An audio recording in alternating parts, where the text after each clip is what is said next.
अतुल सुभाष की suicide video internet पर viral है। आपने देखा ही होगा कि अतुल सुभाष ने अपनी पत्नी पर इल्जाम लगाए हैं। आज हम आपको इस केस से रिलेटेड सारी जानकारी साझा करेंगे। नमस्कार, आप देख रहे हैं इन्फिनिटी लाइव।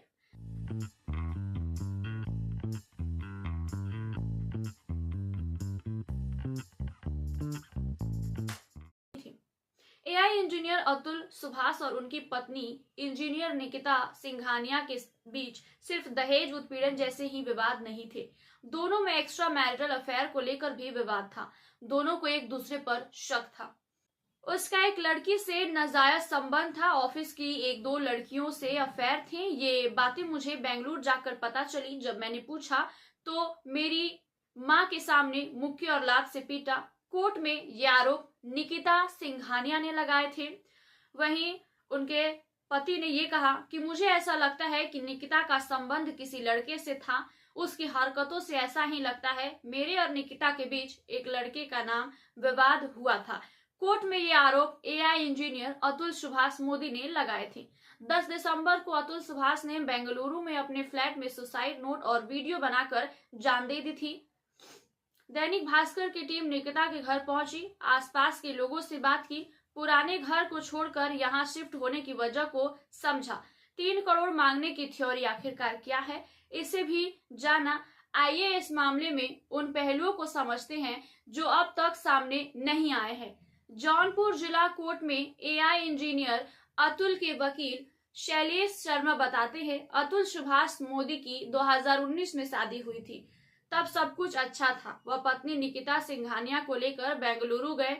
निकिता को पहले अपने ऑफिस छोड़ते और फिर अपने ऑफिस जाते, लेकिन बच्चे के जन्म के बाद धीरे धीरे रिश्ते बिगड़ने लगे। मामला पुलिस तक पहुंचा और फिर कोर्ट में आ गया। कोर्ट में दोनों ने एक दूसरे पर एक्स्ट्रा मैरिटल अफेयर के भी आरोप लगाए। अतुल न्याय का इंतजार करते रहे, लेकिन वह नहीं मिला। इसी प्रेशर में उन्होंने मौत को चुन लिया। ससुराल में 2 दिन रही और दहेज मांगने का आरोप लगा दिया। बिहार के समस्तीपुर जिले के वेनी गांव में रहने वाले अतुल सुभाष मोदी ने मैट्रिमोनियल साइट पर आईडी बनाई। इसी साइट पर जौनपुर के रहट्टा इलाके की निकिता सिंघानिया से उनकी जान पहचान हुई। दोनों में बातचीत शुरू हुई। दोनों ने एक दूसरे को अपने बारे में बताया। उस वक्त अतुल सुभाष बेंगलुरु की एक कंपनी में करीब 25 लाख रुपए सालाना पैकेज पर नौकरी कर रहे थे। निकिता भी करीब 10 लाख सालाना की सैलरी पर नौकरी कर रही थी। परिवार के लोगों ने आपस में बातचीत की। निकिता की तरफ से कहा गया कि पिता की तबीयत खराब रहती थी, इसलिए जल्दी शादी करनी पड़ी। 26 जून 2019 को वाराणसी के हिंदुस्तान इंटरनेशनल होटल में दोनों की धूमधाम से शादी हो गई। निकिता यहां से विदा होकर अपने ससुराल समस्तीपुर पहुंची। वहां 2 दिन रही। इसके बाद पति अतुल के साथ बेंगलुरु चली गई। वहीं मराठाहल्ली इलाके के डेल्फिनियम रेसिडेंसी में रहने लगी। 17 अगस्त 2019 को निकिता के पिता मनोज की हार्ट अटैक से मौत हो गई। अतुल का पूरा परिवार जौनपुर आया। कुछ दिन रहने के बाद निकिता वापस बेंगलुरु आ गई। 20 फरवरी 2020 को निकिता ने बेटे को जन्म दिया। कुछ दिन सही रहा, लेकिन उसके बाद झगड़ा शुरू हो गया। 19 जनवरी 2022 को मामला कोर्ट पहुंचा। अतुल पर एक के बाद एक 9 केस लगा दिए गए। निकिता ने कोर्ट में अतुल की सैलरी 40 लाख बताई। इसी आधार पर भरण पोषण मांगा है, जबकि अतुल ने उसकी सैलरी 20 लाख रुपए बताई थी। निकिता के घर के आसपास के लोग बात करने को तैयार नहीं। जौनपुर में निकिता का परिवार पहले रहट्टा में रहता था, लेकिन 2 साल पहले खोवा मंडी के पास मकान खरीदकर शिफ्ट हो गया है। परिवार में निकिता की मां निशा और भाई अनुराग सिंघानिया है, जो यही रहते हैं। निकिता इस वक्त दिल्ली में जॉब कर रही है। 4.5 साल का बेटा भी उसके साथ दिल्ली में है। पड़ोस के लोगों का परिवार के बारे में क्या कहना है वो बता देते हैं। मोहल्ले के पंकज श्रीवास्तव कहते हैं, यह परिवार कभी मिलनसार नहीं रहा। मोहल्ले में अभी किसी से कोई मतलब नहीं रखता है। बाकी लोगों से जो पता चला वह ये कि परिवार पैसे के लिए भी लोगों से मतलब रखता था। जब उनसे पूछा गया कि क्या आपसे या मोहल्ले में किसी से भी पैसे लिए, वो कहते हैं कि हमारे मोहल्ले में पैसे को लेकर ठगी नहीं कर सकते, क्योंकि हम सब निपटने में सक्षम हैं। यही बात पंकज के साथ बैठे अवधेश कैमरे पर बोलने से मना करते हैं, लेकिन ऑफ कैमरा पंकज की ही बातें दोहराते हैं। अतुल ने कोर्ट में लिखित दिया था कि निकिता का स्वभाव आक्रामक, गुस्सैल, अक्खड़, तानाशाह जैसा था। निकिता के मोहल्ले के लोग भी इसी तरह की बातें करते हैं। निकिता के वकील के साथ बैठने वाले एक जूनियर वकील भी कहते हैं कि निकिता जब भी कोर्ट आती तो उसके स्वभाव में अलग गुस्सा होता था। वह सबक सिखाने जैसी बात करती थी। ऐसा लगता था कि उसे अपने पैसे को लेकर घमंड था।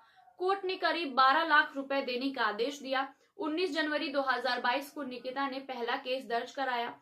इसके बाद अलग अलग कुल 9 केस दर्ज किए गए।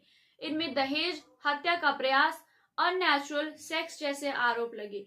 6 केस ट्रायल कोर्ट में थे, 3 हाई कोर्ट में चले गए थे। निकिता ने अपने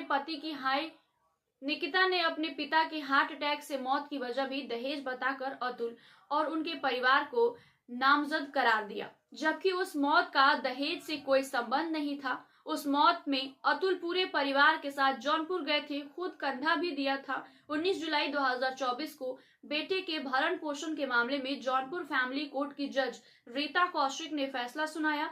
उन्होंने आदेश दिया कि अतुल अपने बच्चे को हर महीने 40,000 रुपए भत्ते के तौर पर दे। यह भत्ता केस दाखिल होने वाले महीनों से जोड़ा जाएगा, यानी अतुल को जनवरी 2022 से जुलाई 2024 तक कुल 11,60,000 रुपए अगस्त महीने में देने होंगे। उसके बाद बच्चे के बालिग होने तक हर महीने 40,000 रुपए देना होगा।